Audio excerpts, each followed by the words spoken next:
Hey, what's up, everybody? Bdf 44 coming at you another video. All right, so I took care of my play-in prediction games. Now I wanted to make a therapy session. So I'm just doing my walk and talk thing. It's really gloomy, but it's not cold, so it feels good to walk over here in Sun Valley.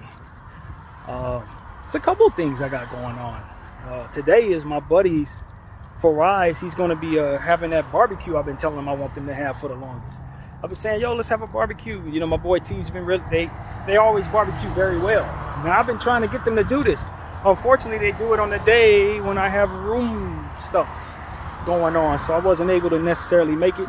Although they said they may be able to give me a ride over there. I still don't know if it's going to be possible that I'd be there tonight. Because, of course, I'm at the motel this evening. So it's one of those situations where I'm going to miss out on something I really want to do, potentially. But it's okay, you know, because I got to take care of my business with this room situation. And so I'm checked in. Everything went well. I did have a situation where 2 Ubers back to back ghosted me after they saw my bags. That was what it was. You know, the guys just don't have a room in the car. But at least I didn't have to pay for the cancellation on either one of them. I don't believe. It's not confirmed. I didn't check, but I don't think I had to pay for either one of those cancellations. And I was able to get here, man. I utilized the XL Uber today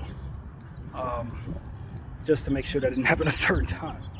But it wasn't a problem. I got here, got in the car with a funny dude, Armenian guy, and it was all good. So that's not a problem. You know, I thought that the last 3 weeks I had in the room that I was in was really poignant.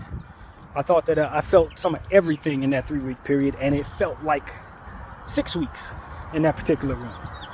That was one of the times where it really genuinely felt like I was there for a very long time. And it was a good thing. I liked the room I was in. It was quiet, you know, and I was able to pray a whole lot in this room. And, you know, I watched Tombstone in that room. I hadn't seen that movie in probably 10 or 12 years, maybe more than that, honestly. A lot of Lakers stuff went down there. Had some real stomach issues, some real eye-opening health stuff happened while I was there. But I also found myself on a streak of being able to say that I've done my 100s blue squat routine for 6 days straight at the end of that process. So I went into it feeling uncomfortable because I hadn't been doing it as much. I thought I was slipping in that area, and I walk out of the room on a 6-day in a row streak. So that was really accomplishing for me, just to say that I did that for myself. I feel like I lost some weight over the last 3 weeks. I definitely feel like I lost weight over the last 3 weeks. And added some things to my workout I was really proud of. So there's a lot of stuff that I felt I really was able to accomplish in that room and experience in that room. And, you know, I thought the devil was attacking me a little more than usual throughout the course of these last 3 weeks. I thought that some of the content I made was a little better than usual. It pertains to certain things we've been talking about. And so I just felt like this was a really good cutout of 3 weeks in this 1.5-year span that it's been. And then yesterday, I spoke with my uncle, and he was essentially telling me, you know, the budget is changing. That I may not be able to keep this up with what we're doing here. The fund that he was taking that from is starting to dry up. So to start thinking about, you know, we'll start talking about the budget and what's really realistic going forward in regards to my situation. So I may not be at the Studio Lodge Hotel much longer. And I went through a little bit of a struggle with that mentally last night, just because, you know, change is always difficult for me. And especially when it looks like I may be forced into doing things that I've been able to avoid doing that may be stressful to me. And so that's really what it is. But like I always remind myself in this era, that I've built up a lot of prayer equity with God. I've been doing things the right way within myself. I'm not the same person. And just like my therapist said, I'm not necessarily in the same space that I was in last time I was struggling with change, you know, getting displaced. I'm in a much better space of mind. I'm clear-headed, no weed in my life. You know, the meditation I've been doing has been working. The things that I've accomplished, my own personal goals in this situation have really provided me a lot of pride, a lot of you know, good energy for looking in the mirror and that kind of thing. So I'm just in a much better space. than I was when I last faced the potential of things changing in a drastic way. And so that's what the Lord was helping me understand. Like, God is doing things not only in my life, but around me, affecting other people's lives. And then sometimes when you go through certain things, and I may have mentioned this once or twice, but not often, you may not be the main character in the story with the particular hat that you're wearing. And that's what God was kind of hinting at last night as I was meditating about certain things that are going on and how I feel about certain things. The Lord is essentially telling me, you are used to being alone. And because of it, through your lens, you don't really know how to identify when something that I'm doing involves you, but isn't centered around you. And that's what the Lord was essentially telling me, like this era that I'm about to be going through, whatever this is, that's kind of what he's telling me this is about. And even more so, he wants me to be able to identify that a bit better, because that is something that not everybody's going to even be able to see. But the lens that he's given me, the way that I look at the world, I am going to be able to identify the gift, or have the gift of identifying when something is about me as it pertains to how the Lord is moving me in somebody else's life, or when something's centered around me and the circumstances about me. And so being alone has kind of robbed me of that, essentially. And that's what the Lord is starting to help me receive, the gift of understanding, like, I'm going to be moving you as a piece in other people's stories.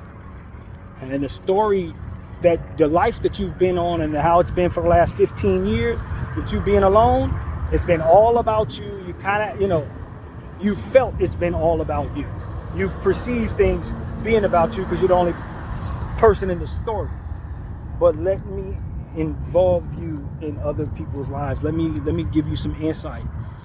This upcoming season, it's not about you. So certain things that you're going to have to do, and certain things that you're going to be a part of, and certain ways the Lord is going to move me, he's doing it so that I can be the right piece in somebody else's puzzle. So I'm like, all right, that's very poignant. And that, I think, is what he's been also telling me in regards to reacting to certain things that seem a certain way. Sometimes you may think that certain things are coming your way, and through your regular way of looking at things, worldly way of looking at things, it may present something that it ain't actually from a spiritual standpoint. Trust the Spirit more in this era, is what the Lord is telling me last night. As we meditate and I tell you things are okay, and you look at the world and you see that they are not okay, lean on me a little more in this era. Because there are things that are going to unfold that could potentially change what it is you're looking at right before your very eyes. Particularly other people's ways of doing things, or other people's behavior toward you, or what they're looking at in regards to you. I'm about to move some stuff around that's going to change them around.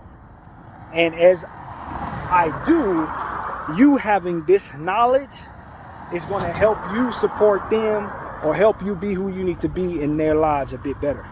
Don't worry too much about the world not reacting to you the way you want it to right now. The world's going to change its mind once it goes through what it is I'm about to put it through. And that's kind of what the Lord was alluding to as well. So it's a lot of stuff that was coming to me on the night before leaving this room. And, that I've been praying so hard for other people over the course of a period of time. It's kind of opened my eyes and my mind to this message that came my way. And that's what the Lord was essentially letting me know. Like, you praying for others makes me want to use you in other people's lives a bit more. Makes me want to bring you toward people's lives for their betterment and yours. It's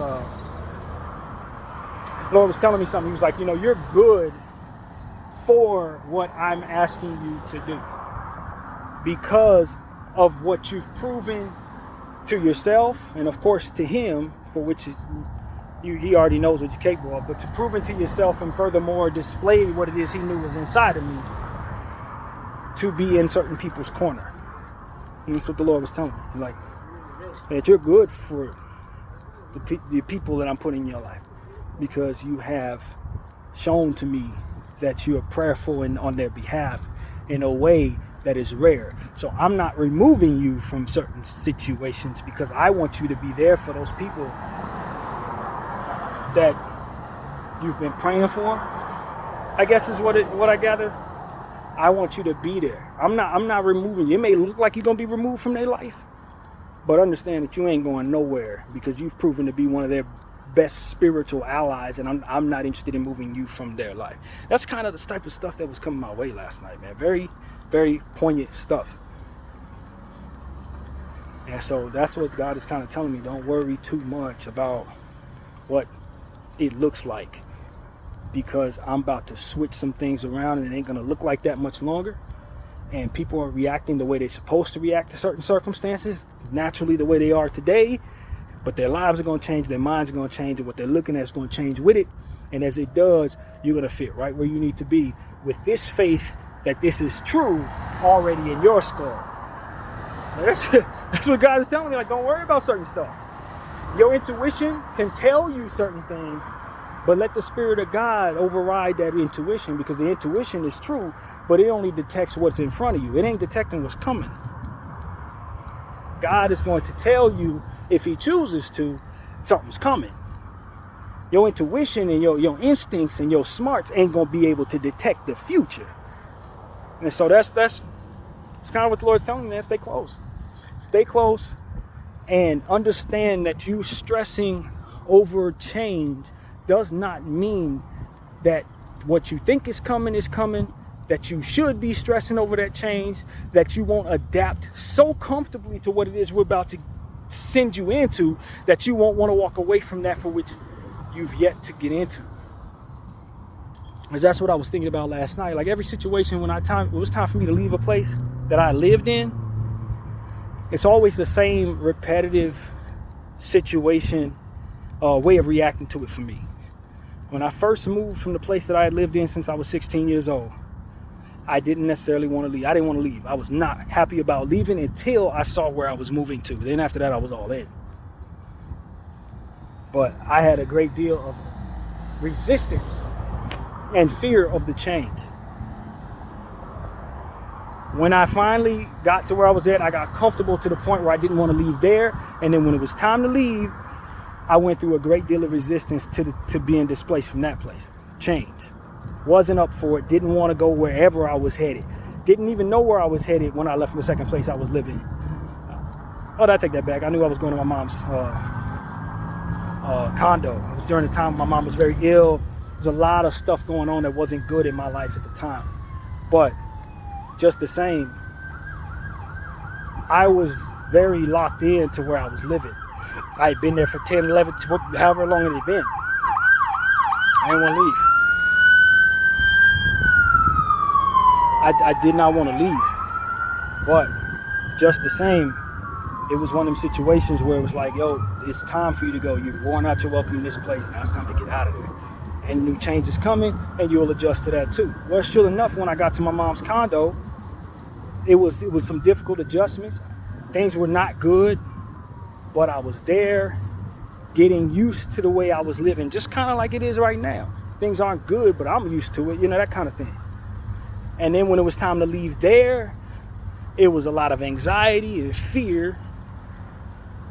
Didn't know where I was going. The Lord brought me something in a matter of moments, right at the buzzer basically. And I ended up going to the place that I ended up, Lenox. Stayed in Lenox for 10 years? Got so connected and so attached to that place till when it was time to leave there, I was going through significant anxiety, significant fear, significant disturbance. It was like pulling teeth out of me. Y'all saw it because I had the channel at the time. I was going straight through it with you guys. It was the hardest thing I had been through up until that point, aside from my mother passing away. And even that, I think I handled better than this, to be honest with you.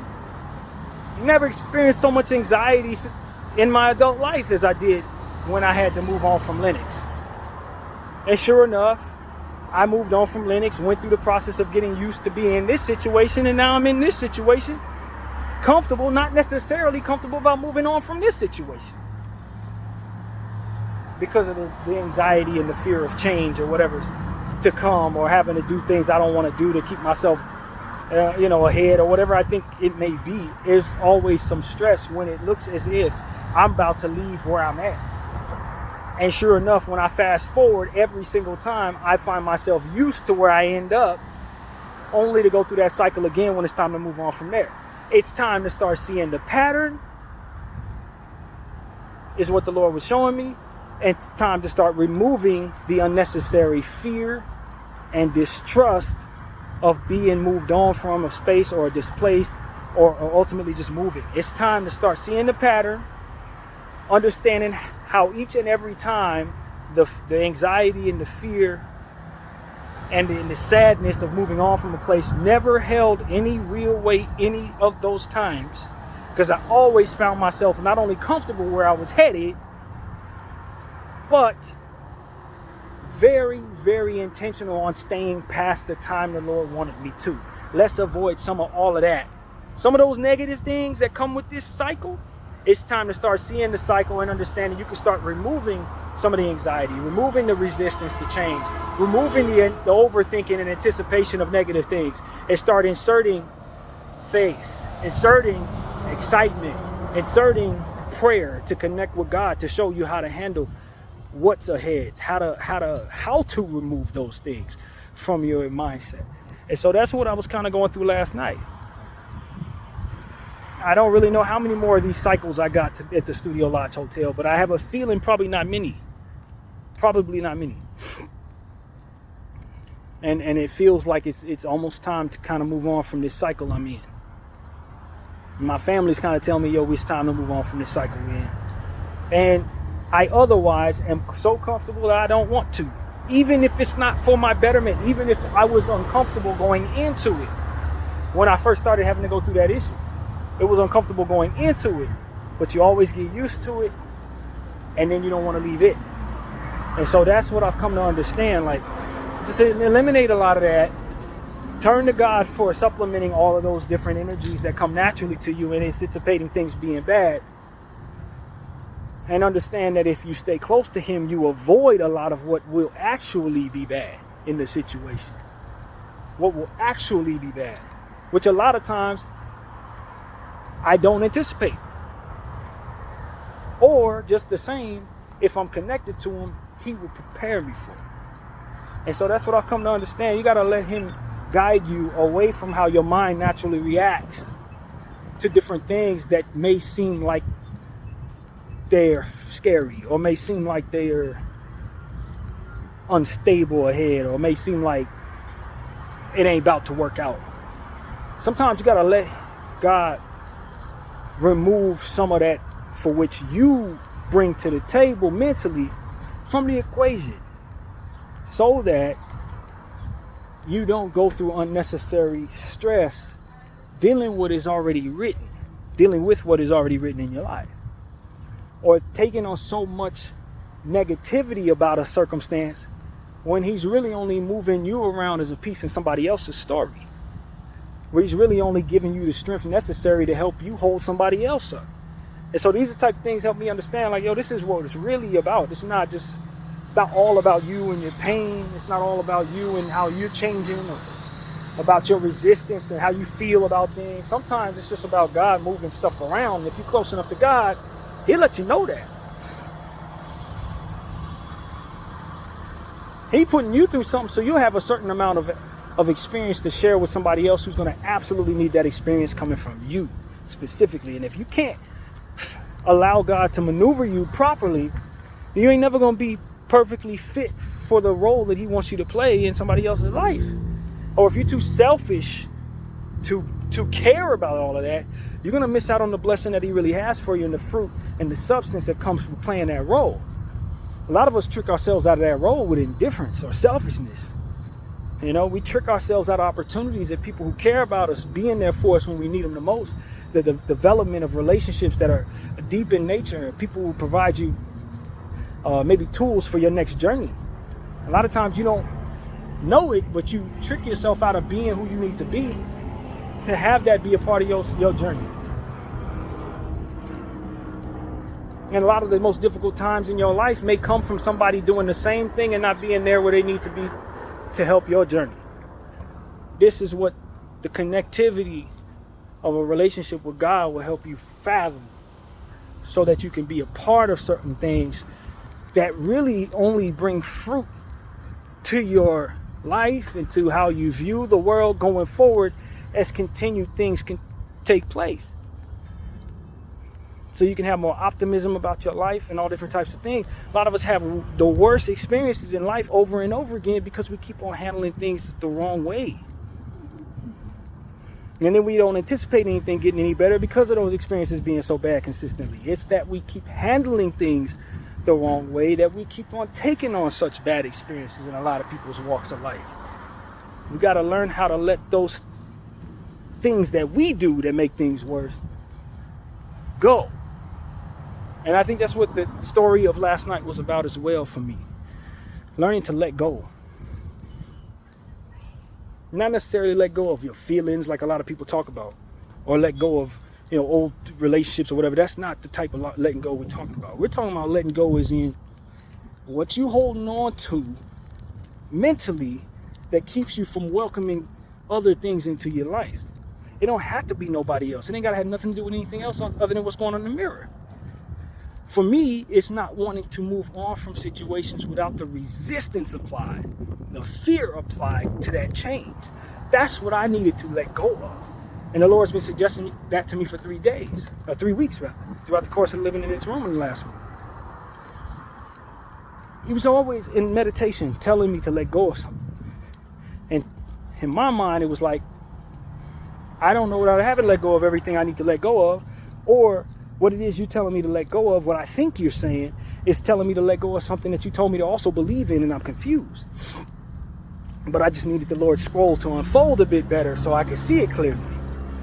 Letting go is not something I had to refuse, and he wanted me to trust him before understanding what it is to let go of. When he tell you to let go, he wanted my response to be, I am willing, rather than what do I have to let go of, and what do I lose when I do? If I'm supposed to let go of a dream, why would you tell me that if you have also told me to hold on to that dream? It's not mixed signals. It's just the request of your trust before providing you the understanding that the Lord wants you to give to him. Trust me before you understand. A lot of us need understanding so much. A lot of us need things revealed to us so much without trust. But the essence of trust is to apply it before that. And that's what he wanted me to do. Then he will reveal to you what it is that he wants you to do. Then he will reveal to you how important you are going to be in whatever walk or journey you're in. But before that, he just wants you to apply the trust to him, and that holds some fruit to your scope in regards to what you're going to be dealing with, because you applied faith. And it's hard to explain all of that without explaining things to us that maybe we're not best for knowing. But to apply that faith and that trust is ultimately the point of view that he wants to be able to connect with when revealing to you what it is that he's doing in your perspective. So that's what I've come to be revealed. It's like letting go was not me letting go of a dream or letting go of certain things that I didn't want to let go of. It was about letting go of the idea that I needed to hold on to any anxiety about anything when I now have a relationship with God that's telling me things are going to be all right. Those feelings were only necessary when you didn't have this connection. Those feelings only felt as if they were serving you because you weren't connecting with me, telling you what's about to happen. You trust in your intuition. You trust in your anxiety. You trust in your past to determine what to do in the future. But if you would have in the past turned to me, you would have the history and experience of doing things the right way, because that would be what's best for you when handling all of the things that you went through in pain. Realize that those pains that you put on were self-inflicted wounds based on your lack of trust and more so your resistance to applied faith without fully being revealed everything that you thought you needed to know. If you would have applied that faith without so many different things attached to it that made you feel comfortable, you would have more memories of doing so and how it worked out for you. Try it now and let it work in this favor, in this particular situation. And then tomorrow, when you look back on this situation, you will see how this worked so much better than any of them other times in that cycle when you had to go through change. Being moving on from different places you wanted to live or whatever. Only to find yourself so comfortable where you were headed. More comfortable. And not want to leave there when it's time to move on. Learn to establish a new cycle of acceptance attached to the investment of applied faith and meditation and connection with God. Then, with all those things coming together, the anxiety is not there, the fear is not there, the walking down the street blind without knowing what's coming isn't there. You not knowing what role you play in the circumstances you're in isn't there, for which is in so many different loops of that same cycle of my past. And so that's what God has told me, man. You're letting go of holding on to the idea that you can, in fact, anticipate the worst of things, or that you are the same person that would need to in order to be able to cope or behold whatever's in front of you. You don't need any of that anymore because you got the relationship with me that you've been investing in. And this is what I'm telling you is going to work for you. Trusting against the world's schedule, against those who don't know, but are telling you what they think is best for you, and they're fearing certain things. You get to work against their anxiety in certain cases because you're connected to the source directly in regards to the circumstance they're worried about. You get to have confidence in situations where otherwise confidence isn't applied in you. Maybe you're not seeing what you need to see in someone else to make you feel like you who you need to be in their life. This is the bridge that helps you understand that you are who you need to be in their life, or maybe you need to make some changes, whatever the case may be. It goes the same way the other way. Maybe you think you're doing everything the right way, and God is telling you no, not based on what is actually coming, on what it is that you think is coming, or what it is that you looks like you're looking at. It may be based on what you've understood all your life, but God knows what is coming versus what it is that you think is coming. And so, as I said at the end of the last video, I'll say here again, I ask Lord to help me with what is ahead, not just what's in my head. You see what I'm saying? Because a lot of times we think we know based on how smart we are, how vigilant, diligent, surveillant, whatever the word would be, that we are. But God knows what's ahead. He knows what is coming. That psychic variable is with him.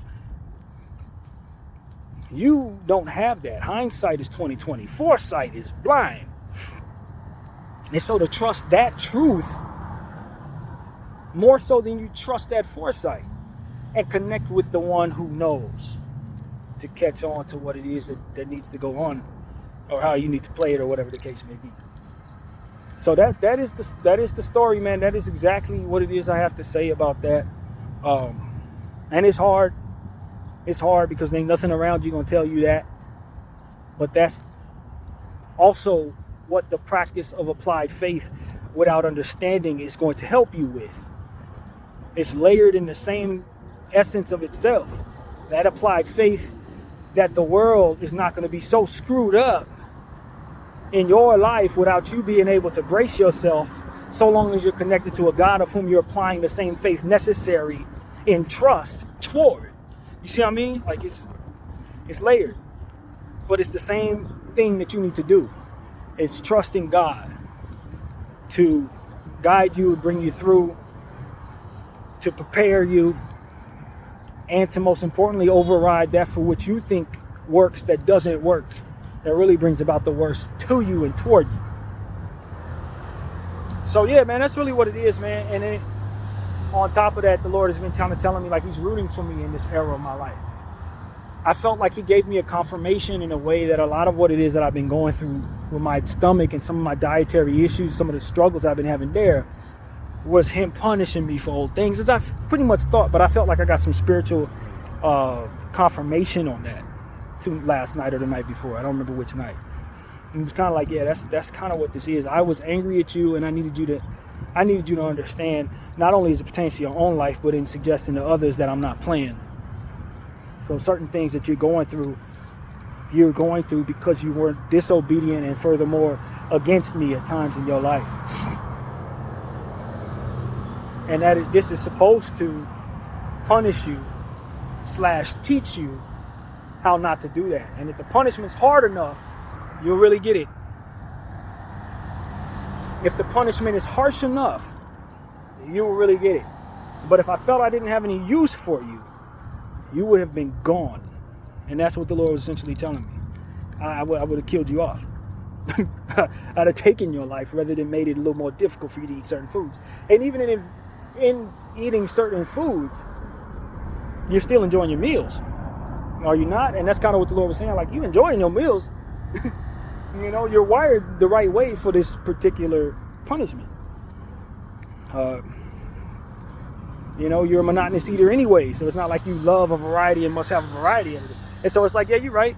He's like, more or less, the Lord took it very easy on me in regards to a curse placed upon me for my disobedience and my wickedness that I was engaging in my own time, that I knew better than to engage in. You know, and that's just what it is. And I know that the Lord is not unhappy with me right now. Just the same as I applied a curse upon you, so too have I applied a blessing ahead for what it is you've been doing over the last couple years, for which I'm very pleased with. So just as I took it easy on you when I was angry at you, imagine how well I'm going to take it on you when I'm pleased with you. You got to live through this, though. You got to get through this. You got to want to be here for that. You can't tap out of your life to avoid things that appear stressful. It's important that you get past that appearance, which is what tumbled forward all of the different things that we've been talking about here for the last 32 minutes. Like, this is what that is about for me. And because I rely upon that appearance, and how I handle such stress and such strain is to want to quit on life, as I've mentioned many times.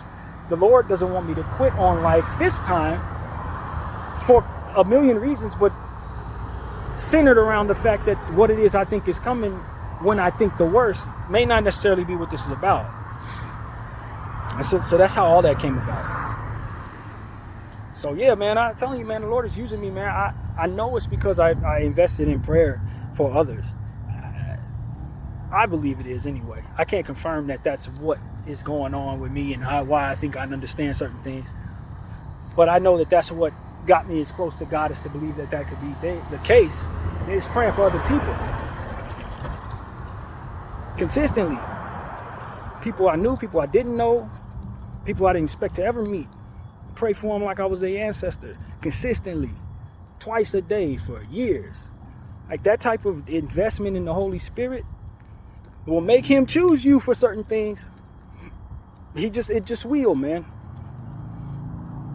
And though in the world's eye I may not have a whole lot, because I don't have money or fame or this and that, spiritually what I'm coming to understand is that I'm very blessed and gifted and wealthy of the Spirit. Extremely wealthy. You know, and will become even more wealthy so long as I continue on the practice of trusting and investing in the Spirit. And he wants me to go through a lot of different things, but I can't handle what's ahead the same way I handled other things, because it may cost me my life. It may cost me my desire to live, if I'm being completely honest with myself, judging by how I equate things. And so don't tap out. Stay close. Because there's been times when I was unhappy with you. This ain't one of them. And it ain't going to be one of them if you follow what I'm saying right now. So that's really what it's about. And that's not easy, man. used to being this way, locked into my ways of thinking, the ways of viewing things, trusting my instincts that have quote unquote kept me alive for 40 years. I'm not a puppy learning how to live. I've kind of been around the block 4 consecutive cycles of what it is I've kind of think is might be ahead. But that doesn't mean that I'm about to go through another loop, because we've been doing things differently. For all I know, we're about to go way up. Maybe not even loop this time. It might just be all the way to the moon from here. So I just got to let God handle it that way. Trust that I've been doing things the right way. And cast my anxiety and my fear and my depression, potential depression, because I'm not depressed right now, but cast those manifestations onto Him. And that's what I need to do right now. And so it's a lot of stuff He's promised. None of it look like it's gonna happen based on what I'm looking at. I'm just being honest with you. None of it. But the Lord, I feel, is pleased that I haven't tapped out, that I continue to turn to Him and trust, even though that for which He has promised is yet to come, and a lot of what I look back on isn't pleasant. I think that makes it even sweeter when you finally get to where He wants you to get to, which is heaven. You know what I'm saying? So that's what makes heaven sweeter, is that you continue to trust Him even though it hadn't come around yet, even though you're still in the dog days of your life. Some of us are able to get to heaven, so to speak, on earth in our lives sooner than others. Other people got to wait a long time to get where God wants them to go. And they're better for it that they took their time. And so that's what I think the Lord is trying to get me to believe. And that's pretty much where I guess I'll leave this video. Video 44. I thank you all for watching. Bye.